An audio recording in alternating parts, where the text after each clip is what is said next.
Shalom, selamat pagi sahabat PKLU.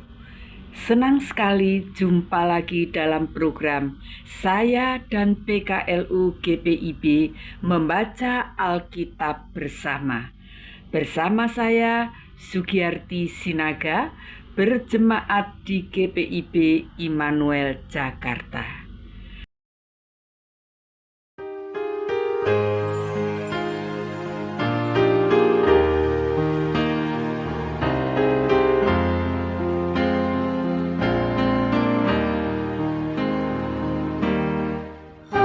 Bersyukur padamu Tuhan atas karunia dan kasih-Mu. Seluruh jiwa, tubuh dan rohku ku persembahkan kepadamu. Ku bahagia, ku sukacita, ku ucap syukur selamanya.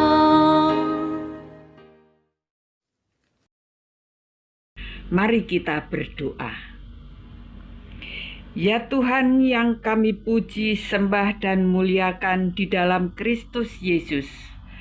Pagi ini kami akan menghayati persekutuan dengan Tuhan dan sesama. Karuniakan Roh Kudus-Mu dari awal hingga akhirnya.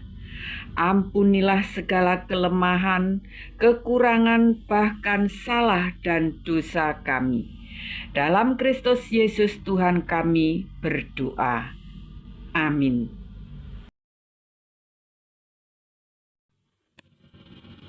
Pembacaan Alkitab dari Injil Yohanes pasal 1 ayat 29 sampai dengan ayat yang ke-31 yang menyatakan, keesokan harinya Yohanes melihat Yesus datang kepadanya dan ia berkata, "Lihatlah Anak Domba Allah yang menghapus dosa dunia.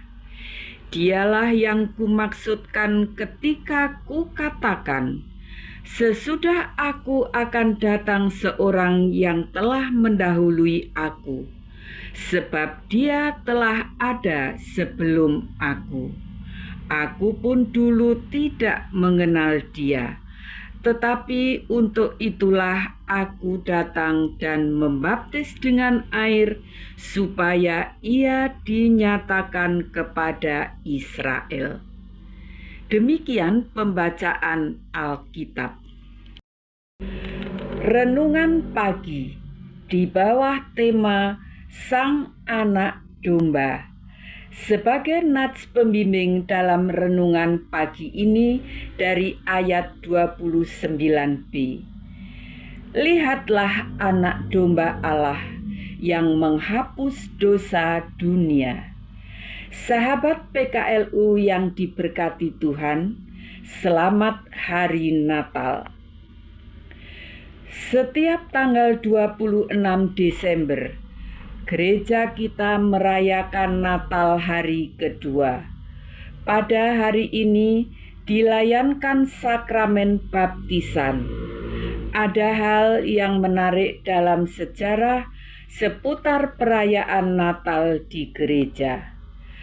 Dalam rekaman sejarah pertumbuhan gereja dikenal dua aliran, yakni Gereja Barat, Gereja Katolik Roma, dan gereja di timur, Gereja Ortodoks Timur.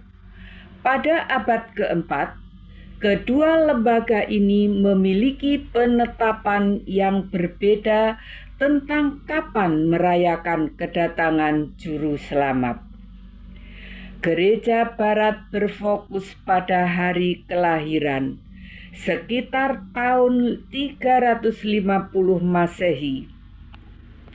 Paus Julius pertama menetapkan bahwa kelahiran Kristus akan diperingati pada tanggal 25 Desember. Gereja Timur berfokus pada pembaptisan Kristus pada tanggal 6 Januari. Pertanyaannya, apakah kita hanya mengulang tradisi yang ada? Tentu tidak. Sesuai dengan firman Tuhan hari ini, gereja kita di satu sisi merayakan Natal dengan penuh rasa syukur kepada Tuhan karena Yesus yang lahir ke dalam dunia. Tetapi bukan hanya ungkapan syukur atas itu saja, melainkan di sisi yang lain kita juga bersyukur atas hadirnya sebagai anak domba Allah yang menebus dosa dunia.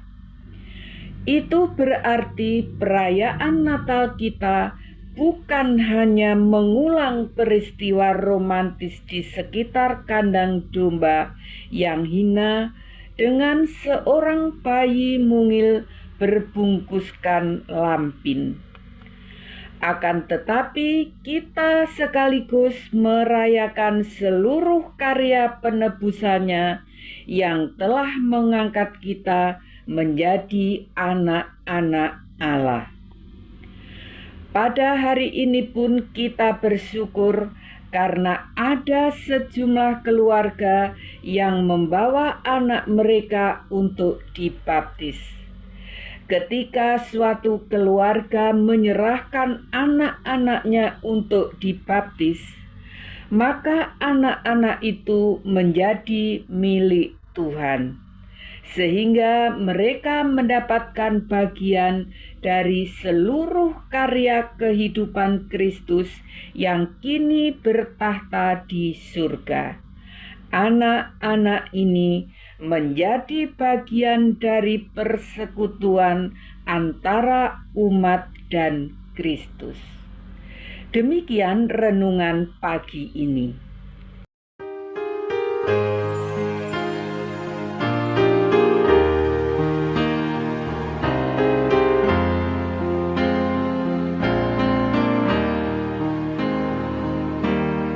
Tiada kata kami ungkapkan, hanyalah syukur kepadamu. Kaulah yang layak kami tinggikan, karena besarlah kuasa-Mu. Terimalah Tuhan ungkapan syukur yang kami bawa kepadamu.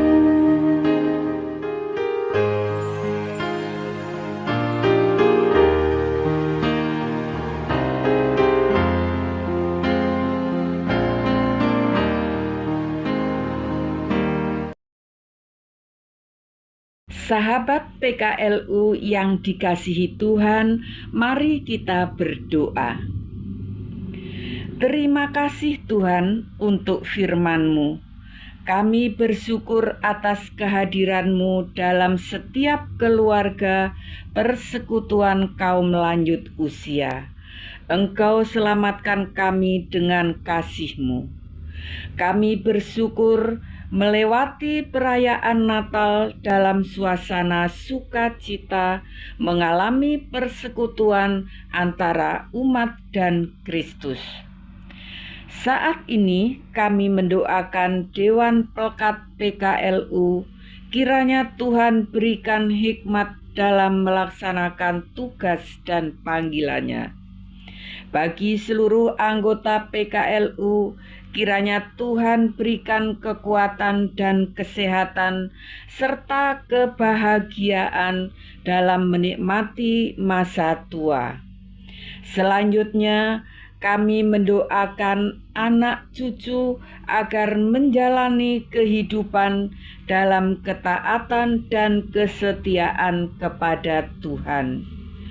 Bagi saudara-saudara kita yang mengalami musibah banjir di Sumatera Utara beberapa waktu yang lalu, kiranya Tuhan pulihkan keadaannya, kesehatannya, serta perekonomiannya. Bagi yang kehilangan anggota keluarga, Tuhan beri kekuatan dan penghiburan sejati. Akhirnya, kami mendoakan bangsa dan negara Republik Indonesia yang dipimpin oleh Bapak Presiden Prabowo Subianto dan Bapak Wakil Presiden Gibran Rakabuming Raka. Kiranya Tuhan berikan kekuatan dan kemampuan memimpin negeri ini.